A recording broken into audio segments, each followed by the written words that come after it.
Hello, this is my first video.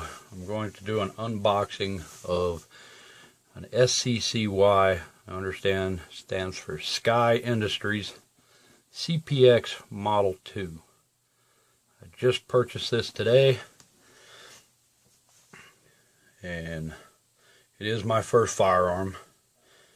You know, I'm just now starting to get into this, I'd say prepping, but more of home defense, being prepared.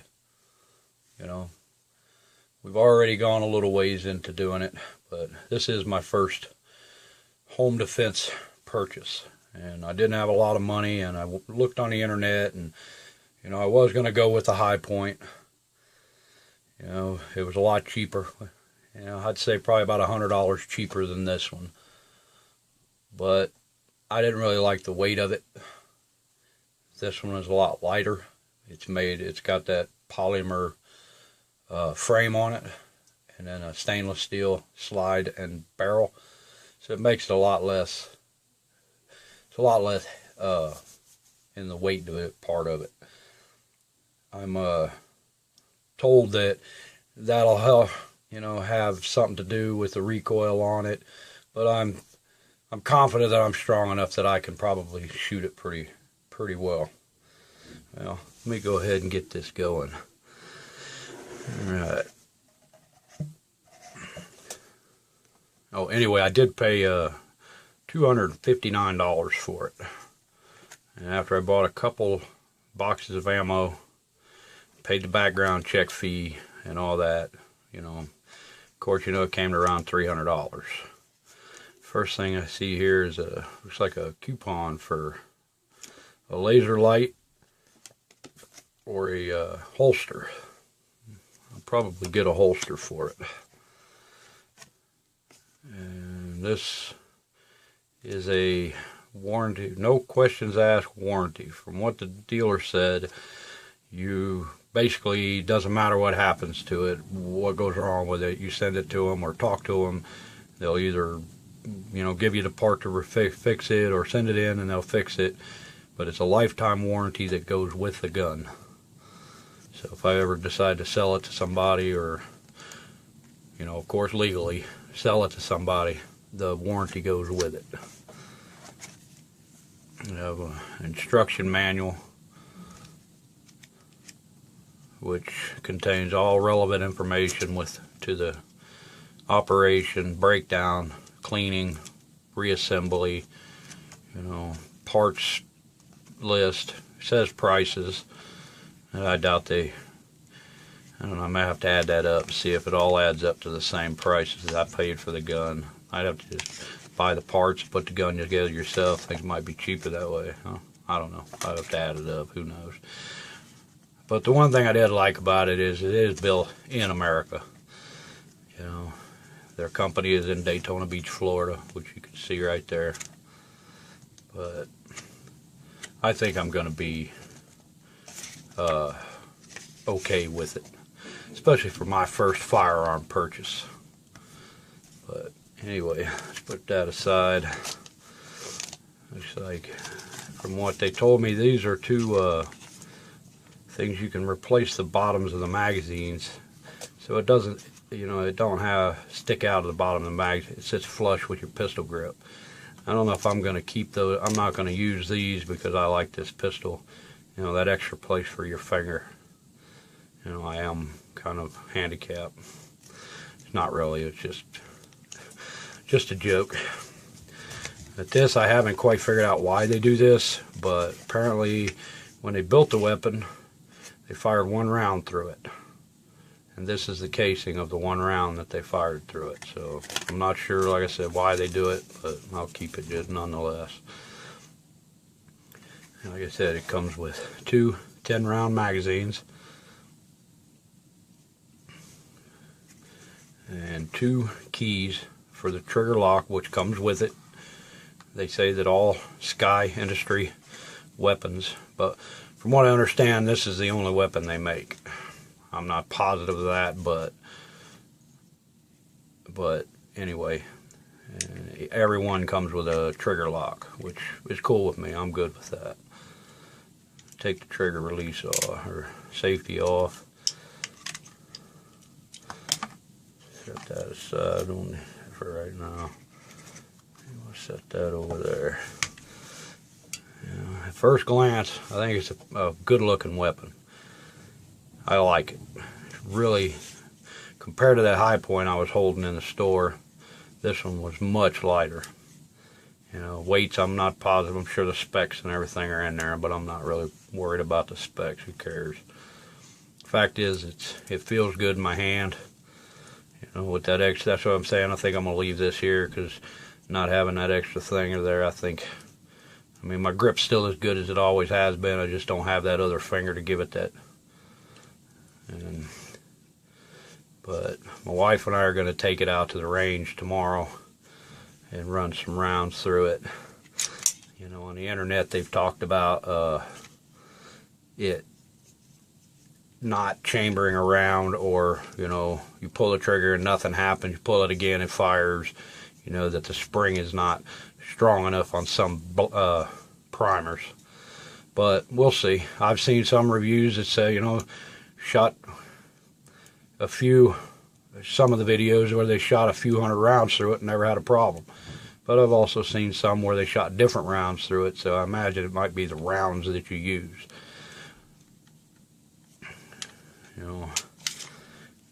The magazines they slide in and out easy. They latch pretty good, they fall out pretty good. It has the slide lock, last round slide lock, so when you're empty. Drop the empty, slide the load back in, hit the release, and you're ready to fire. Now, I have heard some reviews on the trigger. You have to pull it all the way back. It releases. The hammer never really cocks. It reaches a certain point and then it releases. And then you have to let the trigger go all the way forward. You heard that little click. That means it's activated again. You can pull again.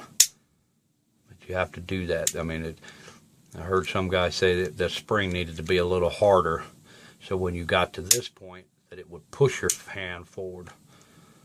But basically, I just have to let my finger go forward far enough for it to click. The spring's in there, it just doesn't push my finger. And it seems like it'll be pretty nice. I don't know. Like I said, it's my first firearm.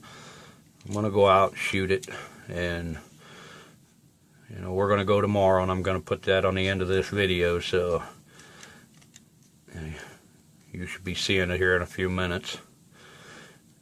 But I did, go through the manual already and basically learned how to tear it apart. Take the magazine out, push back on the slide, push up on the slide lock, and then this little thing here. So let me see, you can do it with a fingernail. Yeah, you can pull that out with a fingernail. They say you can even use an empty brass casing, a little screwdriver. I guess whatever you have, a dime. I don't know if you can get any kind of coin in there, but then you push back on it, let that loose, and it slides forward. Pretty simple. And so you can just clean up everything, oil, make sure I haven't really done it in a while, but I'll know that tomorrow after I'm done shooting it and I clean it. You line it back up, push back on it till you get the slide in, and then you push the barrel forward so that little hole lines up. Then with the pin the right way,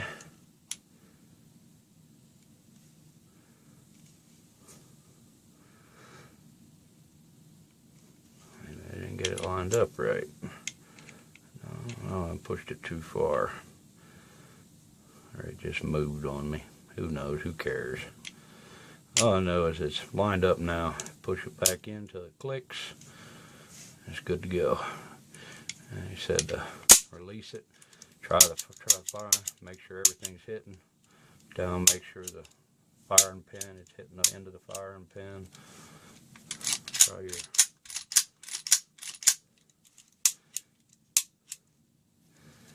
that's good to go.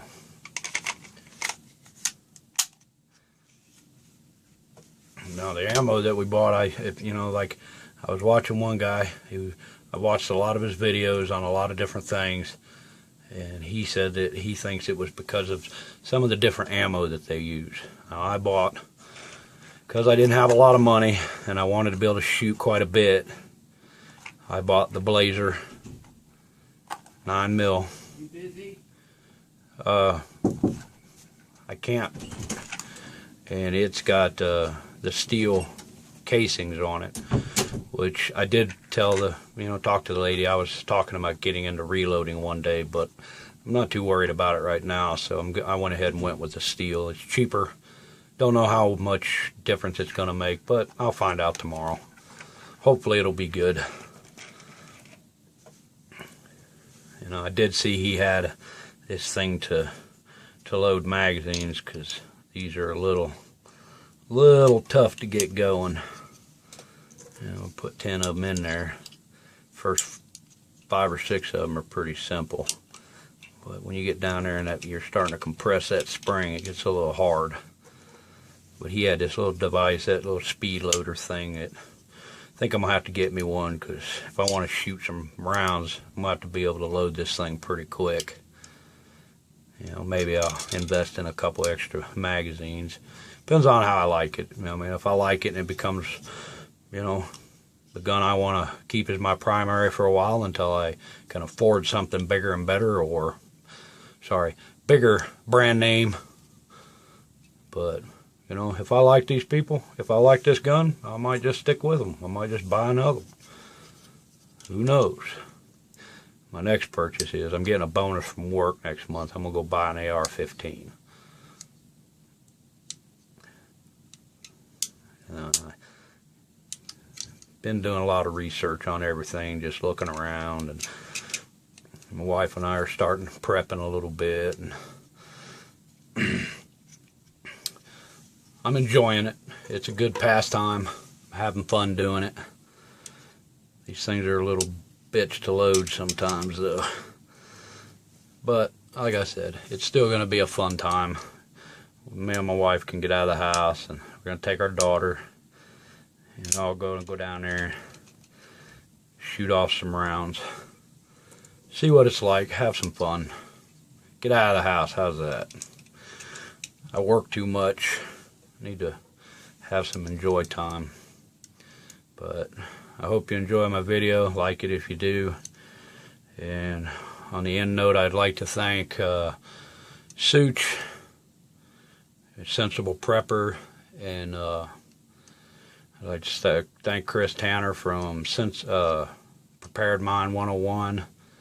I've watched a lot of his videos, to work on him and Sccy are probably the ones that I go to the most when I'm looking for my prepping ideas. I just bought a Sccy CPX-2 survival knife, and I really like it. Both of them had good favorable reviews on it on their channels, and it was kind of the reason I got that. It was a good knife for the money that I paid for it. But alright, thank you, and we'll see you later.